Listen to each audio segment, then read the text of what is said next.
Je sais ce que vous dites, c'est quand même curieux. Je suis en train d'enlacer un arbre. Et bien figurez-vous que normalement je vais faire comme ça, le plein d'énergie, ça s'appelle la sylvothérapie.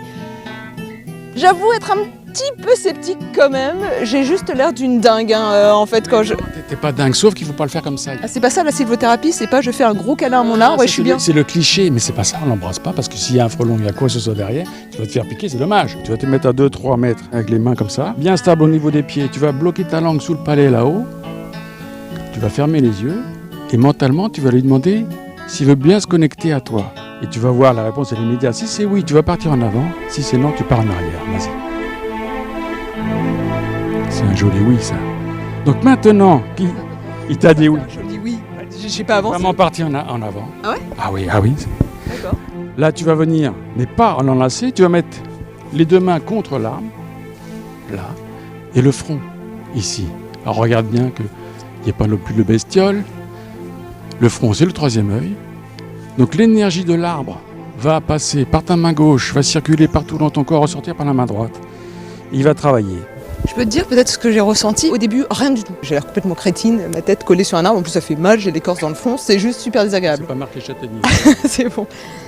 Deuxième sensation, j'avais des espèces de petites décharges. Comme quand, au moment de vous endormir, vous savez, parfois on a ces gestes qu'on ne contrôle pas, un peu nerveux. Comme si les nerfs lâchaient. Troisième sensation, alors là, c'était très étrange. J'ai l'impression d'avoir été aspiré, comme si par la tête, il cherchait à choper mon sang, ma propre sève, comme pour lui. Dernière sensation, dans la nuque, dans le dos, dans les pieds, j'avais l'impression d'être ancré, enraciné. Qu'est-ce qu'on y voit? C'est besoin de stabilité.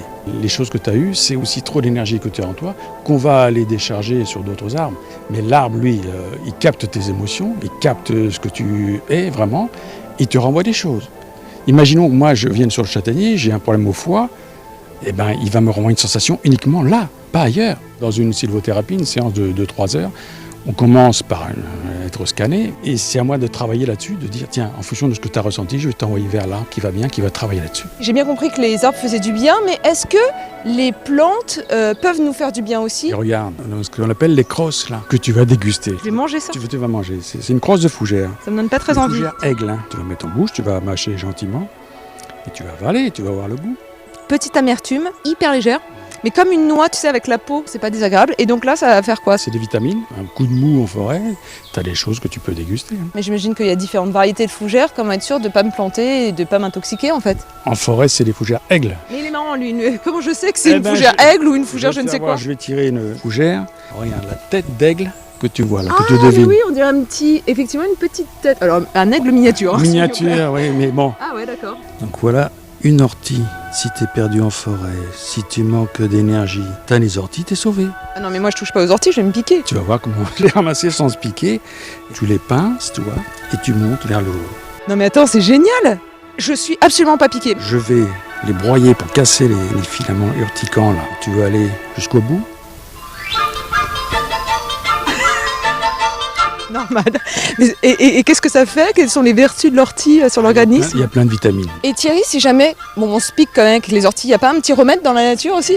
Tu vas prendre 3 feuilles d'arbres différents, tu frottes avec chaque feuille sur là où tu as été piqué, et là, au bout d'une minute, il y a une réaction chimique qui se produit, et l'effet piquant, c'est fini. Est-ce que tu reconnais cet arbre? Ça ressemble à un noisetier avec les petites feuilles comme ça. Parfait, on va faire des chips de la forêt. Mais bien sûr. Mais bien sûr, c'est évident. Tu vois les feuilles que tu as là, regarde. Oui. Tu en prends 4-5 par arbre, ouais. Tu les prends, et là, tu vas les tremper dans l'huile bouillante, dans la friteuse. On va goûter une feuille de noisetier, les petites là, les dernières, toi. Oui, mais elle est pas frite là. Mais non, elle est pas. Mais pour que tu aies peut-être ce goût de noisette. D'accord. Tu la mâches délicatement, tu l'avales, et tu vas me dire si tu as un goût de noisette derrière. Alors honnêtement, hein, je lâche rien. J'ai l'impression de manger. Ça arrive pas tout de suite. Quand tu dégustes des feuilles en forêt. Ah, ça y est, oui. Ah mais attends, c'est incroyable. J'ai un petit goût, mais je te jure, j'ai un petit goût de noisette. Oui, c'est ça. Mais c'est incroyable. Incroyable. Bon, imagine qu'on mette tout ce décor dans une petite fiole et tu vas la remplir comme tu veux. Et en fonction de ce que tu vas mettre, forcément, il y a des choses que moi je vais pouvoir interpréter. On y met vraiment ce que l'on est sur le moment, tu vois. Au niveau psychologique, quand on fait de la sylvothérapie, certes les arbres c'est important, mais les personnes qui viennent avec moi, il faut que j'arrive à capter les émotions, leur profil un peu psychologique, pour les amener vraiment justement sur l'arbre qui va bien, pour se connecter. Tu vas mettre 3-4 aiguilles de pin là. Ah, pour que ça sente bon. Quand tu vas enlever le bouchon, ça va être magique. Ça c'est vraiment toi en ce moment, tu mets beaucoup de choses, tu remplis. Ah oui. Tu as besoin d'être rempli. Si tu fais pas grand chose, tu ne vas pas être bien. On te retrouve tout à fait là. Bon. Mais d'habitude, quand tu donnes une fiole, tout le monde a envie de la remplir à bord, non? Non, pas du tout. Ça dépend. Ça dépend de son état émotionnel du moment. Ah, mais là, moi, j'ai beau. Mais c'est parce que tu es comme ça. C'est hyper agréable. Ah, c'est sympa. J'ai comme une micro-forêt accrochée autour du cou. Oui. C'est génial, là, c'est de la sylvothérapie, mais aérienne cette fois. Je suis en lévitation entre deux arbres. Ah oui, mais c'est pas n'importe quel arbre, t'as vu, c'est entre deux bouleaux. C'est l'arbre détox par excellence, le bouleau. Tu sais, on fait une cure de sève de bouleau au printemps, mars-avril, pour éliminer les toxines de l'hiver. Bon, ça a des effets quand même intéressants. Mais quand tu viens directement sur le bouleau, là, il se passe beaucoup de choses. L'arbre détox, mental, physique. Oui, mais là, mon corps, il touche pas du tout l'arbre. Mais tu vas être entre les deux. Et malgré tout, tu vas profiter de ces effets quand même. Il y a un courant qui passe entre les deux? Tout à fait. C'est quoi là, la feuille que tu tiens dans les mains? Alors c'est une feuille de châtaignier. C'est une grande feuille qui va te permettre de masquer tous les yeux. Tu vas être face au soleil. Et là, il va y avoir du vert sur tes yeux. Et le vert, ça apaise, comme le bleu. Et les couleurs qui apaisent, tu les trouves où? Dans la nature, le ciel, le bleu, le vert, les feuillages. Chromothérapie, c'est ça? Thérapie par les couleurs. Pour que ça soit bénéfique, il faut rester combien de temps? Un quart d'heure, 20 minutes. Et les petites cures comme ça de sylvothérapie, c'est à raison de combien de fois par an? C'est toutes les semaines, c'est tous les mois, tous les jours? Une fois par semaine, à partir du moment où on fait ce qu'on appelle une douche de forêt, 2-3 heures en immersion en forêt. Il faudra y aller au moins une fois tous les week-ends. Ah là là, quand j'ouvre les yeux à travers, je vois toutes les nervures de la feuille. C'est super beau. Donc là, on va travailler sur le mental, qui va t'apaiser, ça va vraiment t'apaiser. Si tu as des petits problèmes à l'intérieur, le foie, les reins, tout ça, ça va travailler aussi. C'est le côté détox du boulot. Par rapport au tout début, je suis beaucoup plus détendue, beaucoup moins speed. Est-ce qu'il y a un arbre magique qui guérit de tout? Le 30 qu'on va aller voir là. Quand il y a très peu de vent, c'est le seul arbre en forêt où tu peux reconnaître parce que ces feuilles-là tremblent. Et à l'époque, on venait le voir pour transférer sa maladie. On imbibe le chiffon de la maladie, on le met contre l'arbre et généralement la maladie s'en va. Tu vas lui poser la question tout simplement s'il peut faire quelque chose pour toi. Tu parles aux arbres, toi? Non, mais il capte nos émotions. Scientifiquement, c'est prouvé tout ça. Je pense à un test où il y avait deux plantes, une dans une pièce et l'autre dans l'autre pièce. La deuxième était branchée sur un oscilloscope. Et il y a un gars qui est venu avec un sécateur, il a massacré la première plante.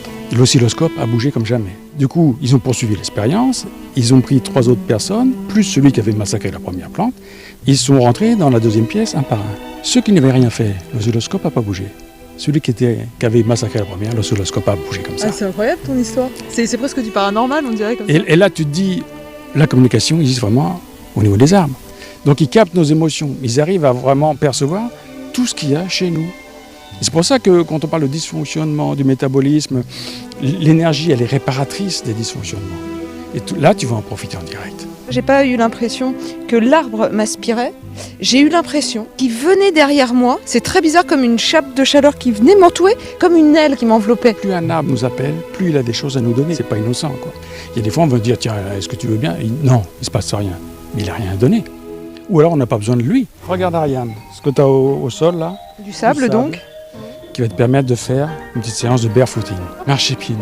On va faire de la réflexologie plantaire. C'est pour stimuler tous tes organes. Tu sens la fraîcheur? Tu es sous un chêne. Ce qui est agréable, c'est que sous le pied, je sens des petits morceaux de bois, des petites épines, mais douces. C'est très doux surtout ce que je sens. Ça me soulage les petits cailloux sous les pieds. Pourquoi ça me fait pas mal? C'est bizarre. Les pommes de pin, quand elles sont au sol, elles se ramollissent un petit peu.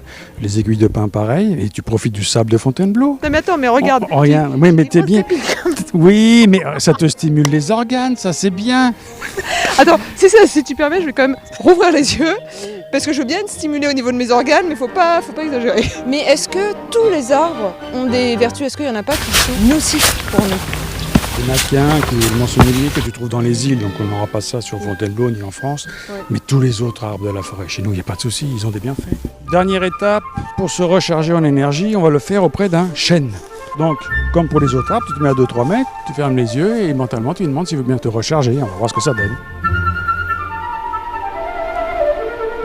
Et non. Ah, donc ça c'est la première fois, c'est intéressant. Je suis allé contre lui, c'est vrai qu'il n'avait pas d'énergie. Donc j'attendais de voir s'il te repousse ou pas. Il t'a repoussé. Il t'a dit non. Donc ça veut dire, là tu vas prendre ta télécommande, tu vas zapper, tu vas changer de chaîne. C'est un peu vexant, tu te fais rejeter par un arbre. Donc là tu vas t'adosser à l'arbre, mais avant tu vas mettre ta main droite sur ton plexus solaire, la main gauche derrière contre le tronc. Tu vas ressentir peut-être les picotements, ce que tu as dans la main gauche. Et quand les picotements vont s'arrêter, tu seras rechargé. Ce chêne-là, il boit 250 litres d'eau par jour, qu'il emmène tout là-haut. Donc il a de l'énergie. Là, je ressens rien du tout. Pourquoi là, je ressens rien et les autres, oui, parce que j'avais déjà suffisamment d'énergie, c'est ça? T'en avais trop d'énergie, il a fallu en décharger. Bon, et si vous, comme moi, vous voulez tester la sylvothérapie, rien de plus simple, vous allez dans n'importe quelle forêt francilienne et vous trouverez l'énergie peut-être qui vous manque. Et puis si vous vous sentez un peu trop néophyte, vous savez pas comment vous y prendre, moi j'avais un guide aujourd'hui, peut-être pas vous, et bien ce guide a écrit un bouquin qui s'appelle Le pouvoir caché des arbres. Ça va vous dire quel est votre arbre protecteur, ça va aussi vous donner quelques informations sur les 40 arbres qui sont référencés dans l'ouvrage.